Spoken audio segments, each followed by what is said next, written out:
Hey guys, it's Hans Hobbies, and this is a video about my Redcat Racing Ground Pounder. You guys haven't actually seen this truck in a long while. The last time I did a video about this was the car review I did on it, and honestly, since that review, I haven't actually touched the car or the truck since then. It's just been sitting on my shelf collecting dust. You saw in my collection video, if you saw that, it was just sitting on my shelf collecting dust. And I talked about how I thought about selling it, getting rid of it, moving on to something else. But for some reason, I got a huge handful of inspiration to work on this thing and drive it again. So I've been working on this um, all last night. You can tell I'm kind of tired. My voice keeps cracking. Um, but yeah, I want to just go over some stuff I did and show you guys how it runs now.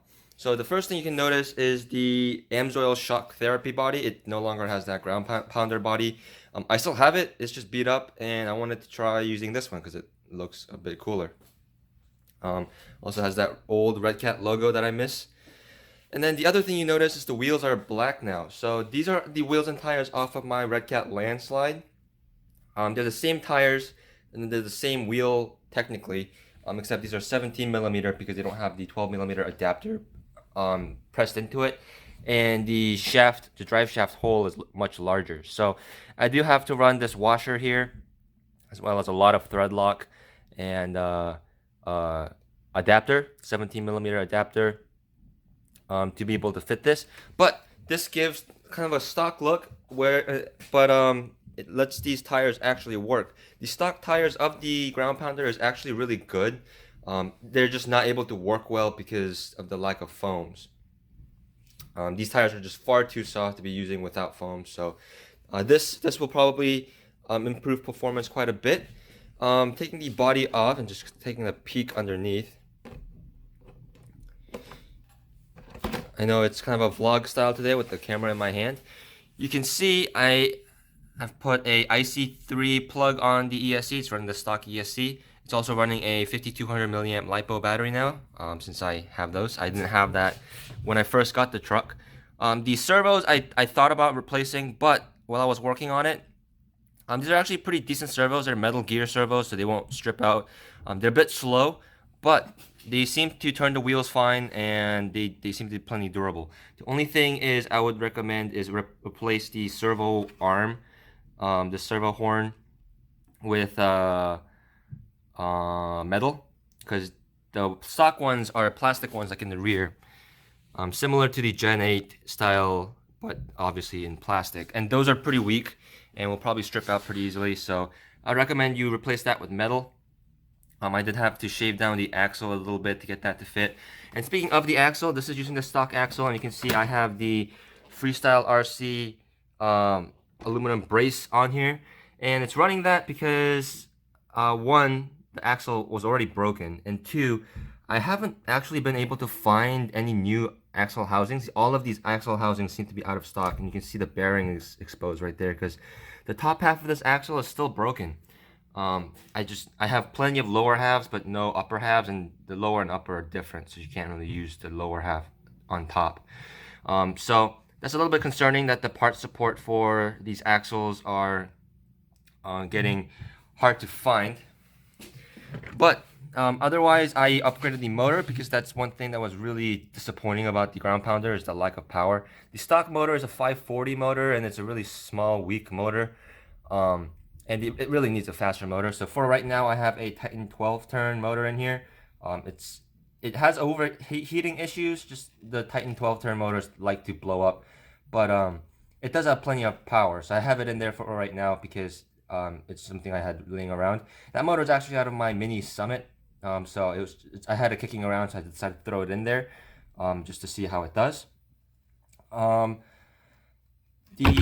Sorry about that. I will eventually replace that with a Redcat 550 motor because I am trying to make this into kind of a ground pounder version 2 or V2. So in doing that, some stuff I was thinking about doing are addressing some of the weak points. Obviously, the axle. I'm going to try to see if I can fit the Wendigo axles on here, because one, those look nicer, and two, they're more durable without the use of these ugly braces. The braces are nice. It's very durable, obviously, and it's very well made, but just from a scale aspect, it's kind of ugly. The other thing was I wanted to replace the transmission, because the spur gear, the stock spur gear, let's see if I can get in here. The stock spur gear is a very fine-toothed spur gear, and I am not confident that it will actually take a lot of power. I actually had to loosen up the slipper clutch quite a bit in order to save this, because initially it started stripping out. So that's something that's concerning. Another thing about this transmission is you can see there's no bottom plate. It actually mounts to the side of the chassis.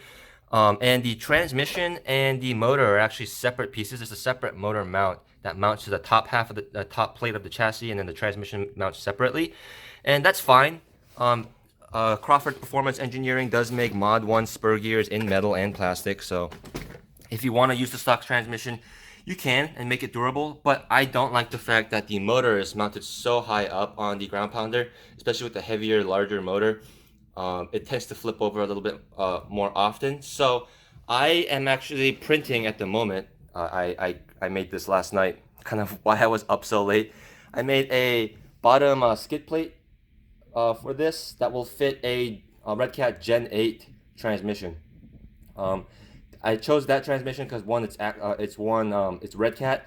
Two, it's a lot cheaper to find than the axial transmissions, and three, you can upgrade that with metal gear. So I have all that coming in the mail, and hopefully I can get that all fitted up with the Wendigo axles and all that. Hopefully it'll fit. We'll see how that goes.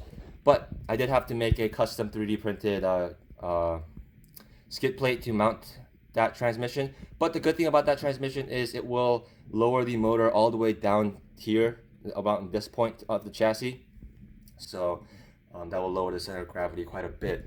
Another thing I did to lower the center of gravity is, you can see, kind of tell, the truck is riding a little bit lower than stock, and that's because on all four corners I lowered the shocks to the topmost shock mount, and that essentially lowers the truck as far as it can go in its stock configuration. So I am running the stock radio for right now because it does work fine. And let's put the body clips back in, put it on the ground, and see how it runs. One thing that will be immediately apparent is there's plenty of torque twist in this thing now. So even on just brushed power, it has a lot of torque steer. And I can't actually turn it too fast, because then it will flip over. But even at half speed like this, it is significantly faster compared to the stock motor, and it really wakes this thing up. So I'm pretty happy with that, and honestly, I don't know if I want it to go much faster than this, because then I'll run into problems with torque twist and stuff. It does need sway bars to keep that wheel down, and I also can't punch it too hard with the stock transmission, because I am afraid that it's going to strip and blow out. But the speed of it is pretty good, so the overall performance seems to be much higher in this setup, and the stability of the truck is also much greater as well.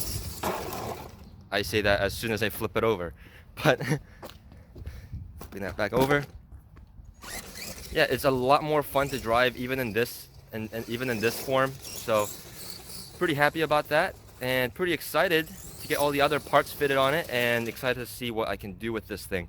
So you will probably see this thing on my channel again pretty soon. So if you guys want to see more ground pounder videos or any other RC videos on my channel, please subscribe, comment down below, give me a like, all that good YouTube shenanigans, and I will see you guys next time.